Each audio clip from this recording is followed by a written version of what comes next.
میں تو جنگوں میں اذان دی کعبے کی طرف رخ کیا، مدینہ شریف میں اذان پڑھی کعبے کی طرف رخ کیا، تہامہ کی وادیوں میں اذان پڑھی کعبے کی طرف رخ کیا، ہر جگہ امن میں جنگ میں جہاں جہاں اذان پڑھی کعبے کی طرف رخ کیا۔ غریب پرور بندہ نواز بلند کرنے والے سرکار، آج آپ نے کعبے کی چھت پہ کھڑا کیا، اب میں رخ کدھر کروں، میرا رخ کدھر ہوگا؟ حضور نے امتحان لیا، تیرا دل جدھر چاہے۔ بے نیاز رسول نے، بے نیاز خدا کے بے نیاز محبوب نے، جو صرف خدا کا نیاز مند ہے، باقی کسی کا نیاز مند نہیں۔ اور بلال تیرا دل جدھر چاہے ادھر رخ کر لے، آج تیرے اذان پڑھتے۔ بلال نے کہا اب کدھر کیا رخ کرنا، اب کدھر اور کیا رخ کروں، اتنی ترقی مل گئی ہے تو جس کے صدقے میں ترقی ملی ہے رخ تو ادھر ہی ہوگا، رخ تو ادھر ہی ہوگا۔ اور بلال نے کہا جب کعبے کے کعبہ نے مجھے کعبے پہ چڑھا دیا اور میری ترقی کا راز صرف یہی ہے جو کعبے کا کعبہ ہے، تو سب سے رخ پھیر سکتا ہوں، آمینہ کے لال سے رخ نہیں پھیر سکتا۔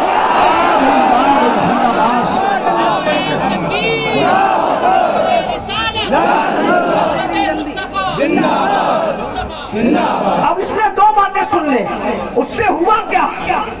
عشق رسول سے بلال کو ترقی ملی۔ نمبر ایک توجہ ہے، عشق رسول سے بلال کو بولو کیا ملی؟ ترقی۔ لیکن وفاداری مصطفیٰ سے ان کی ترقی بچ گئی۔ اگر کہیں اور رخ پھیر لیتے تو بات پھر کچھ اور ہو جاتی، اور جو ہوتی وہ ہوتی جب وہ بیان ہوتی، لیکن یہ ہوا نہیں، جو ہوا نہیں اس کو بیان کرنا نہیں ہے۔ بلال کا رخ کدھر رہا؟ بولو کدھر رہا؟ بولے کدھر رہا؟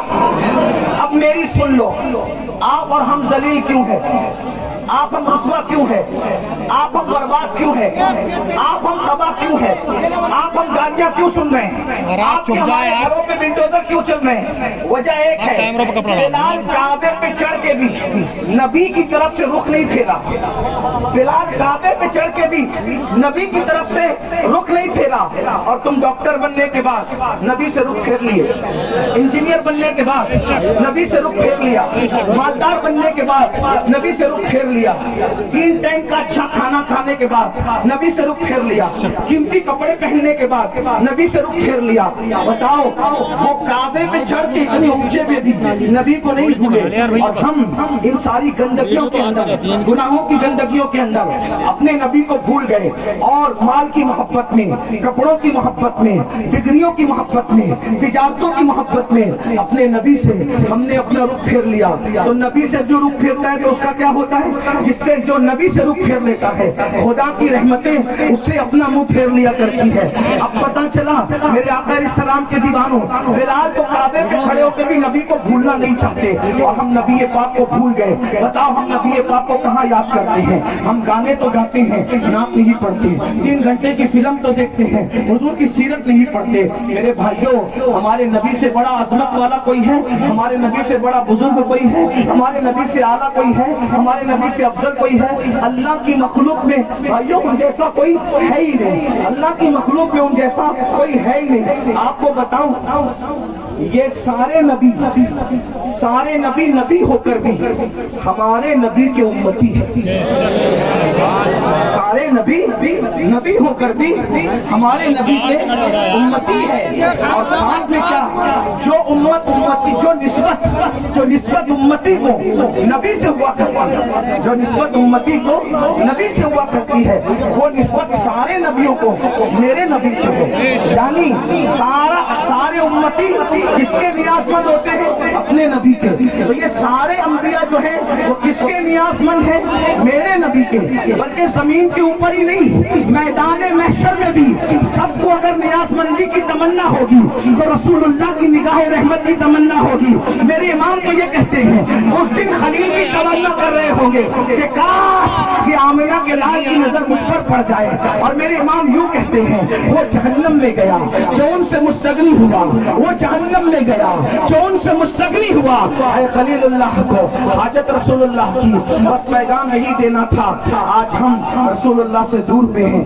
رسوائی کا سبب یہی ہے، ذلت کا سبب یہی ہے۔ ہمارے بچے ان کا ایمان اور عقیدہ ہم محفوظ نہ رکھ سکیں گے اگر ہم حضور سے لوگوں کو جوڑنے میں ناکام رہے۔ میرے بھائیو، اس لیے اس قرص کا پیغام یہ ہے اپنے بچوں کے سینوں میں عشق رسول خود کے سینوں میں پیدا ہوگا تو بچوں کے سینے میں، مائیں اور بہنیں موجود ہیں، اپنے بچوں کے سینے میں عشق رسول۔ اور کیسا عشق رسول؟ اگر آپ سننے کے لیے موڈ میں ہیں تو میں ایک بات آپ کو سنا، کیسا عشق رسول؟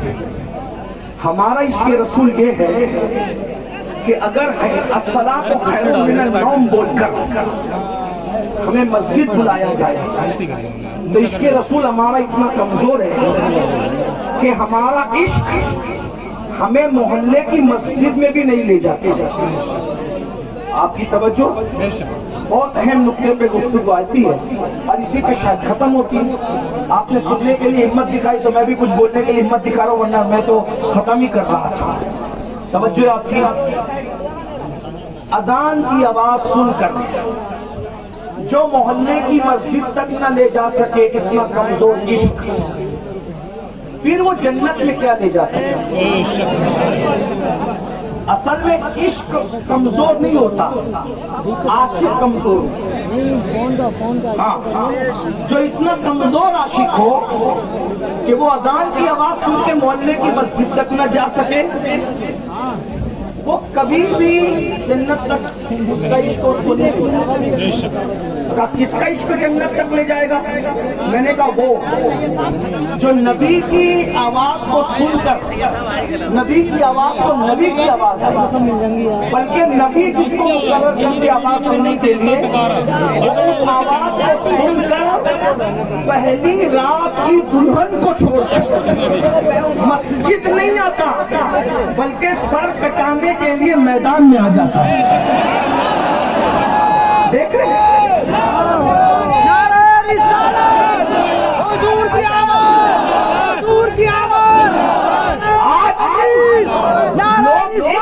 دشمن کیوں ہیں؟